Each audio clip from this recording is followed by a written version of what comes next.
नागपूर महानगरपालिकेचे आयुक्त डॉक्टर विपिन ईटनकर यांनी यंदाचा महानगरपालिकेचा अर्थसंकल्प सादर केला आहे।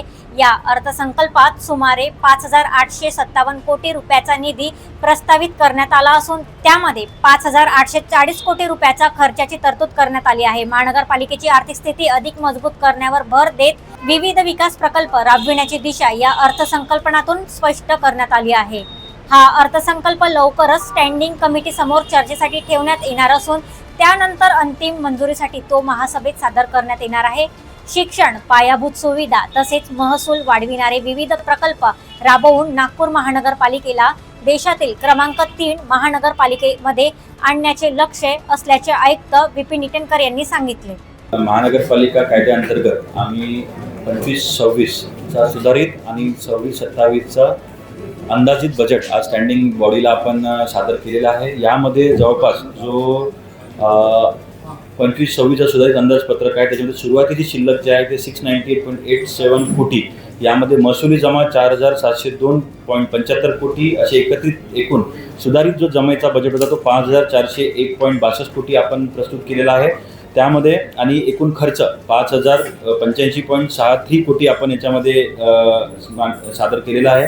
आणि त्याच प्रकारे महानगरपालिका अधिनियम कलम 95 नुसार आपण 26-27 चा जो अंदाजित जो आहे तो जवळपास 5,857.30 कोटीचा आपण बजेट सादर केलेला आहे। त्यामध्ये खर्चाच्या साईडला 5,840.65 कोटी आपण घेता आपण हे केलेला। यामध्ये महानगरपालिकाचा एकच हे आहे की आम्हाला गतिमान, पारदर्शक आणि लोकाभिमुख कामं करून काही आमचे जे अडचणी आहेत त्या सुधारू करून आणि इनोव्हेटिव्ह काय करता येईल याच्यामध्ये जे आम्ही 18 व्हर्टिकल्स ठेवलेले आहे, प्रोजेक्ट्सपासून PWD पासून वॉटर सप्लाय, ग्राउंड्स, लायब्ररीज, मोठे काही प्रोजेक्ट्स, DBFOचं आणि इन्कम कसं आपल्याला कॉर्पोरेशनला वाढवता येईल याच्यावर आमचं भर याच्यामध्ये राहणार आहे।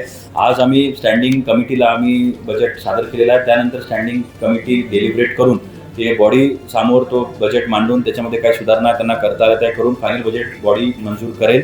आमचं एकच म्हणणं आहे की आम्हाला NMC नागपूर महानगरपालिकेचं फायनान्शियल स्टेटस चांगलं करायचं आहे आणि NMCला आम्हाला टॉप 3 महाराष्ट्राचे टॉप 3 कॉर्पोरेशन त्याच्यामध्ये आपल्याला बघू आम्ही याच्यामध्ये आम्ही बॉन्डवर आम्ही काम करणार आहे।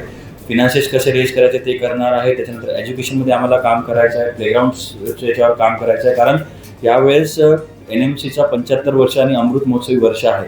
त्यामध्ये आम्ही जवळपास 75 ग्राउंड आणि 75 उद्याने कशी डेव्हलप करायचं त्याच्यावरही आम्ही भार देणार आहे। मोठा आम्हाला नागपूर कॉर्पोरेशन जी स्थिती आहे ते आम्हाला उंचावून म्हणजे सगळ्यांनी नाव घेतलं पाहिजे की NMC जे महानगरपालिका आहे, नागपूर महानगरपालिका ही एक उत्कृष्ट नगरपालिका आहे असं आपल्या NMCची ओळख झाली।